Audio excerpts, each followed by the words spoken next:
आरंभ में मित्र राष्ट्रों का नेतृत्व किनके हाथों में था? ब्रिटेन और फ्रांस। नेशनल सोशलिस्ट पार्टी के सदस्य क्या कहलाते थे? नाजी। हिटलर का प्रचार मंत्री जिसने हिटलर के साथ आत्महत्या कर ली थी? गोएबल्स। पहला विश्व युद्ध लड़ा गया 1914 से 1918। राइखस्टॉग क्या है? जर्मनी की संसद। प्रथम विश्व युद्ध में हुई सारी तबाही का जिम्मेदार किसे ठहराया गया? जर्मनी।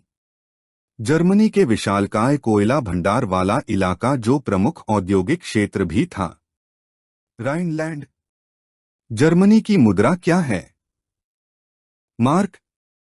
हिटलर का जन्म कहाँ हुआ था? ऑस्ट्रिया। जर्मन वर्कर्स पार्टी को हिटलर ने कौन सा नया नाम दिया? नाजी। जर्मनी में हिटलर की तानाशाही को स्थापित कर देने वाला नियम कौन सा था? Enabling act. किस घटना के कारण द्वितीय विश्व युद्ध का आरंभ हुआ? हिटलर ने पोलैंड पर हमला कर दिया। हिटलर की ऐतिहासिक बेवकूफी किसे कहते हैं? हिटलर ने रूस पर हमला कर दिया था। पर्ल हार्बर पर किसने हमला किया? जापान ने। अमेरिका द्वारा जापान के किस शहर पर परमाणु बम गिराया गया? हिरोशिमा और नागासाकी पर। हिटलर ने राष्ट्र संघ की सदस्यता कब छोड़ी? 1933। हिटलर का उपनाम क्या था? फ्यूहर। मेरे राज्य की सबसे महत्वपूर्ण नागरिक मां है किसने कहा था? हिटलर ने कहा था। यहूदियों के प्रति घृणा फैलाने के लिए नाजियों ने कौन सी फिल्म बनवाई थी? द इविल जू। मित्र राष्ट्र में सम्मिलित कौन थे? ब्रिटेन, फ्रांस और रूस। नवंबर के अपराधी कहकर किसका मजाक उड़ाया जाता था? वाइमर गणराज्य के समर्थकों का। जर्मनी में स्पार्टकिस्ट लीग की मुख्य मांग क्या थी? राजशाही को पुनः स्थापित करना। प्रथम विश्व युद्ध का सर्वाधिक प्रभाव किस महाद्वीप पर पड़ा? यूरोप पर।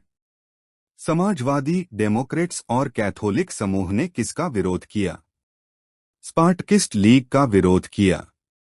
जर्मन वर्कर्स पार्टी का क्या नाम था? नाजी। जर्मनी के गुप्तचर पुलिस का क्या नाम था? गेस्टापो। जर्मनी ने खुद को लीग ऑफ नेशन से कब अलग कर लिया? 1933 में। प्रथम विश्व युद्ध के बाद जर्मनी में कौन से गणतंत्र की स्थापना हुई? वाइमर गणराज्य की। एक जनता, एक साम्राज्य और एक नेता का नारा किसने दिया? हिटलर ने दिया। हिटलर ने पोलैंड पर आक्रमण कब किया? 1949 में। अमेरिका कब मित्र राष्ट्रों में शामिल हुआ? 1941 में। वाइमर गणराज्य को किस संधि पर हस्ताक्षर करने पड़े? वर्साय की संधि पर।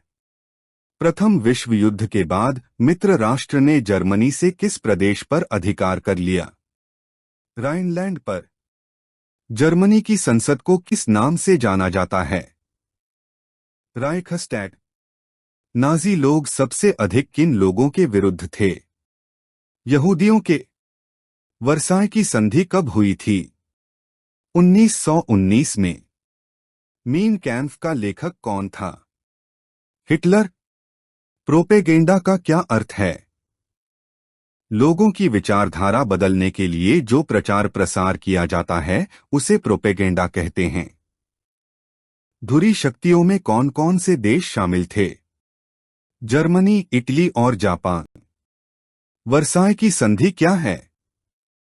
मित्र राष्ट्रों और जर्मनी के बीच 1919 में वर्साय की संधि हुई थी, जिसमें यह निर्णय लिया गया था कि अब युद्ध नहीं करेंगे। नाजीवाद विचारधारा क्या थी? यहूदियों को जर्मनी से बाहर निकालना इनका मुख्य उद्देश्य था। महात्मा गांधी द्वारा हिटलर को क्या सलाह दी गई? हिंसा से विजय प्राप्त नहीं की जा सकती। यंगफोक क्या था? जर्मनी में 10 से 14 वर्ष के युवाओं का जो संगठन था उसे यंगफोक कहते थे। घेटो का अर्थ लिखिए। किसी समुदाय को अलग कर देना घेटो कहलाता है।